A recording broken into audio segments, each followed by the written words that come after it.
I am a 22-year-old woman. I reside in a brand new apartment complex on the outskirts of town. In general, my city is rather secure. This is my first time living alone, so even though it's a secure neighborhood, I took certain measures, like installing a Ring video doorbell.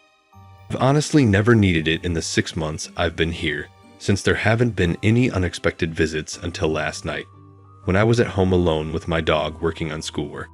It was about 8 p.m., and it was becoming dark outside. I had my Ring programmed to notify me if someone approached my door. I got a motion detection alert at my door, but I didn't think much of it. People were still wandering along the corridors upstairs around 8 p.m. After around 30 seconds, I heard numerous hard bangs on my door, and my Ring was pressed 3 times quickly. At this point, I'm terrified, and my dog is freaking out. When I opened the app, there were 2 guys waiting outside my door. I pondered whether or not to open the door, but concluded that because it wasn't quite dark yet and my neighbors were home, it would be okay to do so. So I carefully opened my door, just enough for my head to poke out. The guy closest to me mentioned a wreath committee and complimented my wreath. He went on to claim that he worked for an online firm and that he and his partner had come to give me a bargain. My flats now have a rigorous no-tolerance policy for any form of solicitation. We are instructed to report such activities promptly. There are also signs all throughout the place warning that soliciting is illegal. I had assured the guys that I was content with my existing service and had no plans to change. The guy who spoke initially proceeded to extol the benefits of their proposition. I kept going downhill. He kept stating that he lived nearby and would be delighted to personally set up the service. He even offered to come inside and assist me right away.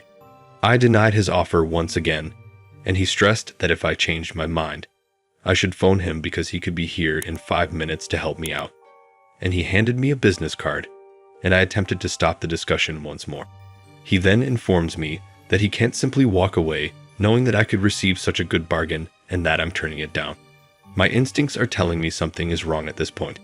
I decided to be more direct and asked him if he was aware that my flats had a strict no. He was aware, but that he had cleared it with management. My apartment has a tiny management staff, and I know each and every one of them. When I asked who he cleared it with, he replied it was the men on the golf cart, Mike and Will, and that Mike was a terrific man. I realized it was all a lie now. Our executive staff is entirely comprised of women, and there is no one called Mike or Will.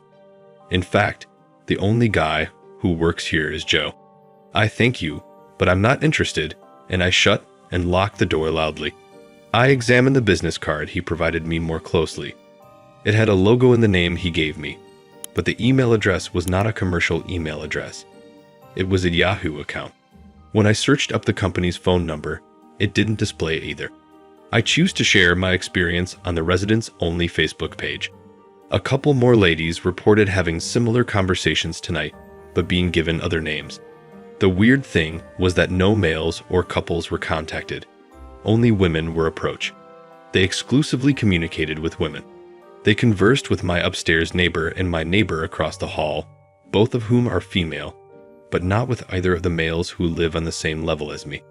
Everyone was given various names and given wildly different bargains. 2 ladies were informed that they lacked business cards to distribute. I decided to look up the guy's name on Google to see what came up. The second outcome was an offender registry report. It turns out that the individual I talked with at my door has 5 felonies and has spent time in prison for a variety of offenses, including drug trafficking, controlled substance theft by fraud, and possession of stolen items. I recognized him since the article included a photograph of him. He is now on probation until November. I'm not sure whether I'm overthinking this, since it's my first time going through anything like this, but it didn't seem right. Maybe I'm being too dramatic or paranoid, but something doesn't seem quite right. I'm not sure whether they were simply fraudsters, if they were following locations to rob, or, worst of all, if I reported this to the property manager who is looking into it today, but I'm just a little concerned about the entire situation. If they come back, I'll contact the cops.